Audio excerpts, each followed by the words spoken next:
Hello everyone. So as you see here, the examples, if you read through this and it seems a little confusing, that's okay. What we're going to do is I'm going to kind of walk you through how to do this example. So here we have the example. The easiest way to do this is in 4 steps. So step 1 has VT, step 2 has VT, I1, R1, VT, I2, R2, and if you have more resistors, then you'd go a third step, VT, I3, R3, and so on. Step 3, notice they all have T's, and then step 4, it's the power VT, I, T. Okay, so as long as you have, as you go through each of the 4 steps, you should be able to get all of these. Okay, so here we have what's called a parallel circuit. These are representing the batteries. Should have put voltage there. And as the electricity is flowing through, picture the electricity kind of like water, okay? And like, let's say this was an empty canal. And as the water is going through, it's going to split equally here, okay? As it passes through the resistors, which are these little squiggly lines, that is representing the resistor.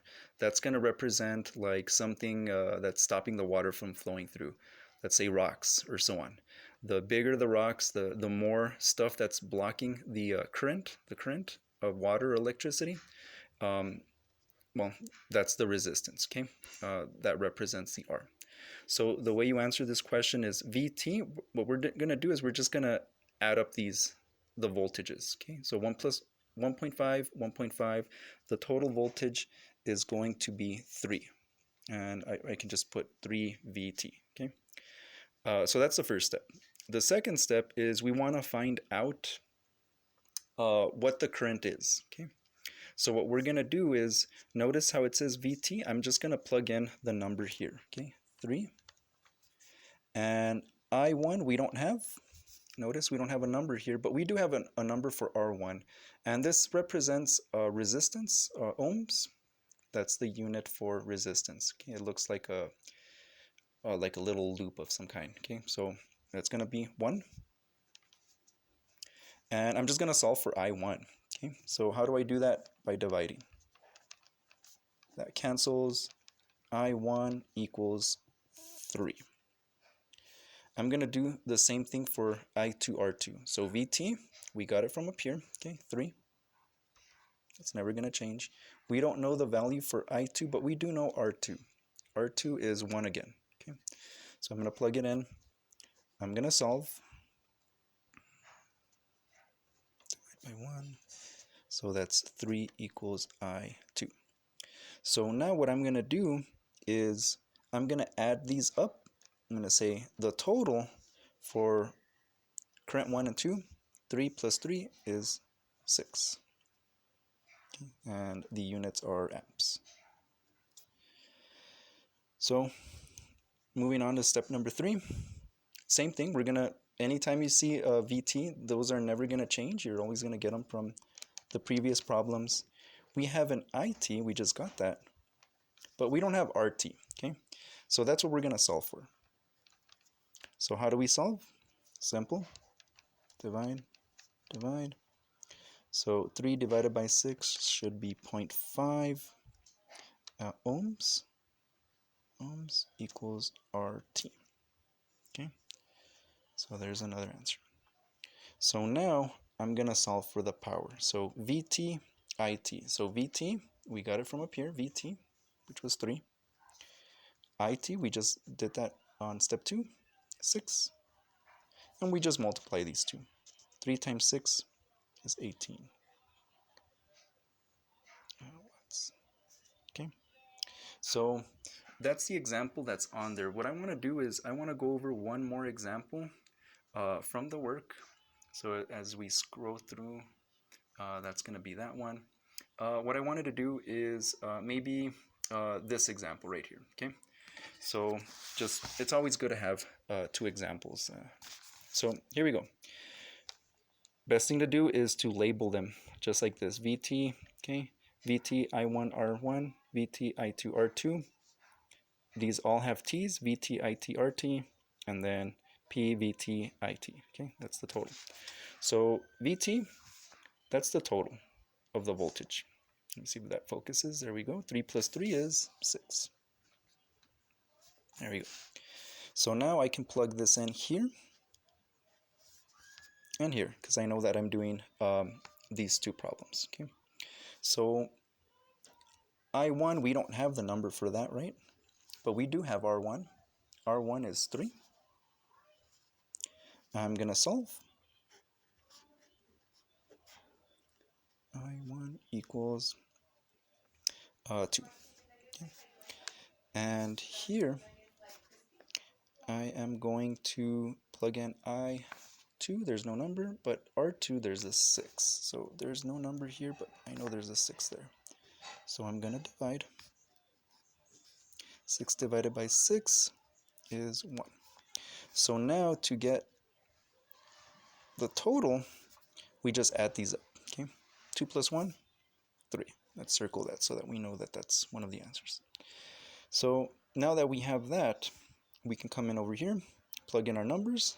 So you should have numbers and everything labeled. VT was 6, IT is 3, and nowhere on here did we write down RT, so we're solving for RT. So we're just going to divide.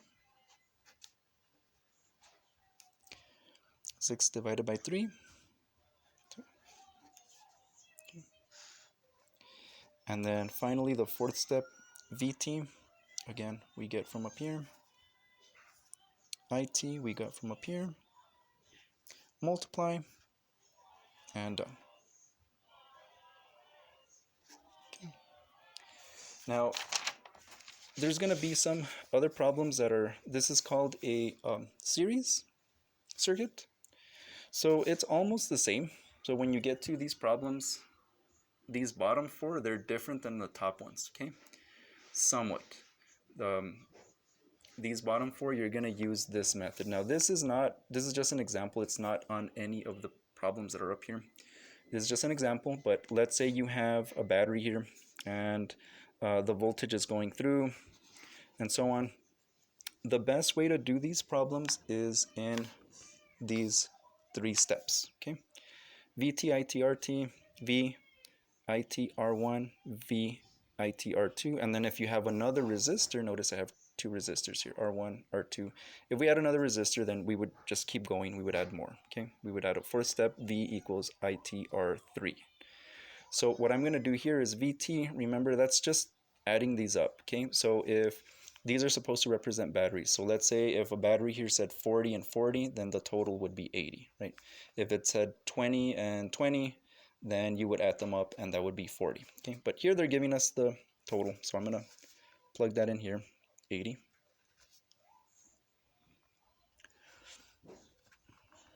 And notice I don't have an IT, but RT we can actually get it by adding these up, okay?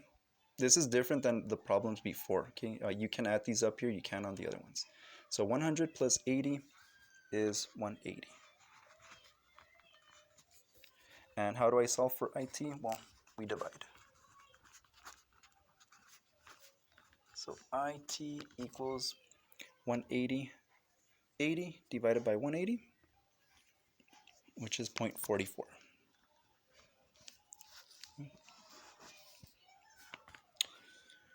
So now I can plug this in for all the ITs. Okay, all the ITs, I'll do it also for this other one. And R1, they're giving me the value of 100. So what do I do here? I just multiply them, right? And it should give me 44. Here, I already plugged in the IT, right? It was up here, 0.44. So R2, and we come up here, R2 was 80. So 80. So when I multiply those two, I get 35.2.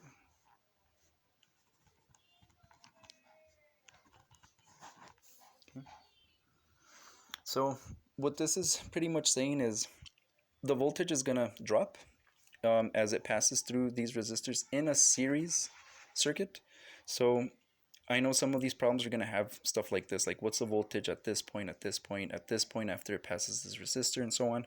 So the voltage is going to stay here. There's nothing resisting it. This is supposed to be a switch. So when you turn on a switch on or off, this is going to connect it so that the electricity and current can go through.